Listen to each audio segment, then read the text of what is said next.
মাদারীপুর শিবচরে তরুণীকে ধর্ষণের পর হত্যা, জঙ্গলে মিলল মরদেহ।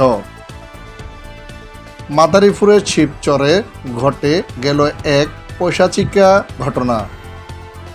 এক তরুণীকে নৃশংসভাবে ধর্ষণের পর হত্যা করে লাশ ফেলে রাখা হলো একটি নির্জন জঙ্গলে।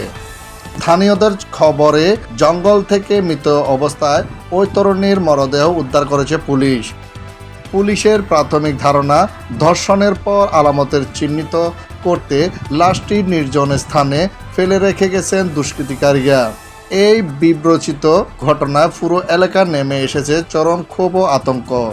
জড়িতদের অবিলম্বে শনাক্ত করে দৃষ্টান্তমূলক শাস্তির দাবি জানিয়েছেন ক্ষুদ্র এলাকাবাসী। আসল রহস্য উন্মোচনের ইতিমধ্যে কাজ শুরু করেছে পুলিশ। অপরাধীরা কি ধরা পড়বে নাকি অধরে থেকে যাবে, এলাকাবাসীর জানান। ফখরুল আলম সাজু, আনাজ বাংলা টিভি।